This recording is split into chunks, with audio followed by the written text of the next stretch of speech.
Je m'appelle Lina. Enfin, ce n'est pas le prénom qu'on me donnait quand on criait mon nom pour m'ordonner de me taire. C'est juste celui que j'utilise aujourd'hui parce que j'ai besoin d'un prénom qui respire encore. Quand j'ai rencontré mon compagnon, j'avais 19 ans. J'étais douce, discrète et surtout pleine d'espoir. Il me parlait d'amour, de stabilité, de famille. Il disait que chez lui, on était soudés. À l'époque, ce mot me rassurait. Je venais d'un foyer fragile, alors l'idée d'appartenir enfin à quelque. Avec le temps, j'ai commencé à comprendre quelque chose de fondamental. Ce que je vivais n'était pas de la maladresse familiale. Ce n'était pas non plus un simple conflit de caractère, c'était de la maltraitance psychologique. Mais à l'intérieur, quand tu es dedans, tu ne mets pas ces mots-là. Tu dis plutôt, c'est moi qui suis trop sensible. Je dois apprendre à m'adapter. Toutes les familles sont compliquées. La belle famille avait instauré un système invisible, mais très clair. Ils étaient au-dessus et moi en dessous. Chaque remarque, chaque soupir, chaque silence appuyé servait à me rappeler ma place. Et ce qui rend ce genre de situation si destructrice, c'est la normalisation. À force d'entendre que tu n'es jamais assez bien, tu finis par le croire. À force d'être rabaissée, tu finis par te rabaisser toute seule. Je me suis rendu compte après coup que je m'auto-censurais en permanence. Je ne parlais plus de mes rêves. Je ne donnais plus mon avis. Je choisissais des vêtements neutres pour ne pas provoquer de commentaires. Je m'étais réduite pour survivre. Et puis, il y avait le silence de mon compagnon. Ce silence-là fait presque plus mal que les attaques. Parce qu'il te fait douter de ta réalité. Quand la personne qui est censée t'aimer ne te défend pas, tu te demandes si tu exagères, si tu inventes, si tu mérites ce traitement. Mais avec le recul, j'ai compris. Ne rien dire, c'est déjà choisir un camp. Sa famille n'avait pas besoin de lever la voix. Ils savaient exactement où appuyer. Ils utilisaient la culpabilité, la comparaison, le mépris déguisé en conseil. Et moi, je faisais ce que font beaucoup de filles dans ce genre de situation. Je me battais pour être acceptée par des gens qui ne voulaient ne pas m'accepter. Parce que le problème n'était pas ce que je faisais. Le problème, c'est que je n'étais pas eux. Et que, dans certaines familles, aimer leur fils ne suffit pas. Il faut se plier, se taire, disparaître. Un jour, j'ai pris une décision intérieure, sans encore agir. J'ai arrêté de me demander comment faire pour qu'il m'aime. Et j'ai commencé à me demander pourquoi est-ce que je tolère qu'on me traite comme ça. Ce simple changement de question a tout bouleversé. J'ai compris que l'amour n'est pas une épreuve à réussir, qu'une famille saine ne t'humilie pas pour se sentir supérieure, que le respect ne se négocie pas, et surtout, j'ai compris que rester dans cette situation me coûtait quelque chose de très cher, moi-même. Cette prise de conscience n'a pas tout réglé d'un coup, mais elle a planté une graine de lucidité, et la lucidité, même quand elle fait peur, c'est le début de la liberté. Chose me faisait rêver. Si tu te reconnais un peu dans mon histoire, laisse-moi te parler doucement, mais franchement. D'abord écoute bien ceci. Ce que tu vis n'est pas normal et ce n'est pas mérité. Peu importe à quel point tu essaies d'être gentille, discrète, parfaite. La maltraitance ne disparaît jamais quand on se plie, elle s'installe. Tu n'as pas à gagner ta place dans une famille par la souffrance. L'amour sain ne te demande pas de t'effacer pour exister. Ensuite, retiens une chose essentielle. Si ton compagnon ne te protège pas, ne te défend pas, ne te croit pas, alors le problème n'est pas seulement sa famille. Aimer quelqu'un, ce n'est pas lui demander de supporter l'humiliation pour préserver la paix, c'est poser des limites claires, même quand c'est inconfortable. Je sais que tu as peur, peur de faire des histoires, peur d'être la méchante, peur de perdre celui que tu aimes.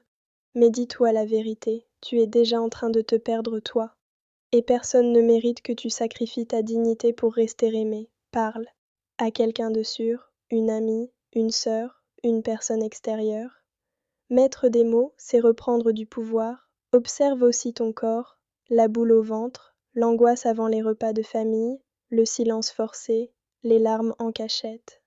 Ton corps ne ment pas.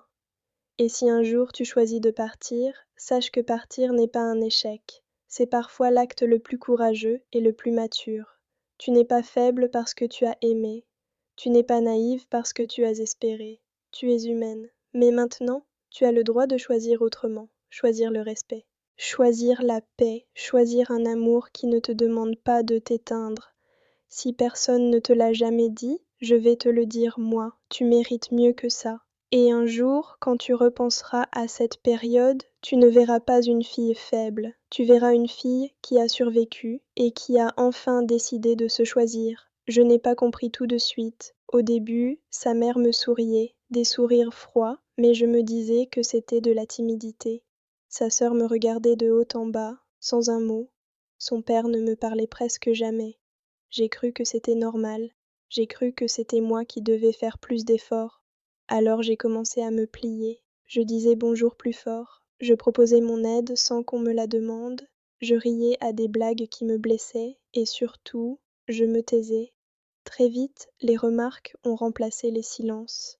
Sur ma façon de m'habiller, sur ma manière de parler, sur mon corps. Tu devrais manger moins. Tu ne sais même pas faire ça correctement? Franchement, il aurait pu trouver mieux. C'était toujours dit sur le ton de l'humour. Ce genre d'humour qui fait rire les autres et te donne envie de disparaître. Quand je rentrais dans la chambre, je me regardais dans le miroir en me demandant ce qui n'allait pas chez moi. Le pire, ce n'était pas les mots, c'était la répétition, jour après jour, semaine après semaine. Je n'avais jamais raison, jamais ma place, jamais le droit d'être fatiguée ou triste. Si je pleurais, on disait que j'exagérais. Si je me défendais, on disait que j'étais insolente. Si je me taisais, on disait que j'étais froide. Peu à peu, je me suis effacée. Je marchais sur la pointe des pieds dans cette maison. J'écoutais les pas dans le couloir pour savoir si je pouvais sortir de la chambre. J'anticipais les humeurs. J'apprenais à deviner quand une phrase allait devenir une attaque. Et le plus dur, c'est que mon compagnon ne disait rien. Parfois, il me prenait à part et me murmurait: Tu sais comment ils sont, fais un effort. Alors je faisais encore plus d'efforts, jusqu'à ne plus savoir qui j'étais. Un jour, sa mère m'a regardé droit dans les yeux et m'a dit: Tu n'es pas de notre niveau. Cette phrase-là, elle ne criait pas, elle chuchotait, mais elle m'a coupée en deux. Ce soir-là, je me suis enfermée dans la salle de bain. J'ai pleuré en silence, assise par terre, les genoux contre la poitrine. Je me souviens avoir pensé: si je disparais, est-ce que quelqu'un le remarquerait? Je vivais sous le même toit que des gens qui me détestaient, tout en faisant semblant de m'accepter. Je souriais à table avec la gorge serrée. Je disais merci quand on m'humiliait. Je m'excusais d'exister. Et pourtant, une petite voix, au fond de moi, n'était pas encore morte. Elle murmurait que ce n'était pas normal, que l'amour ne faisait pas aussi mal. Mais à ce moment-là, je n'avais pas encore la force de l'écouter. Je croyais encore que l'amour, ça se méritait, même au prix de ma dignité.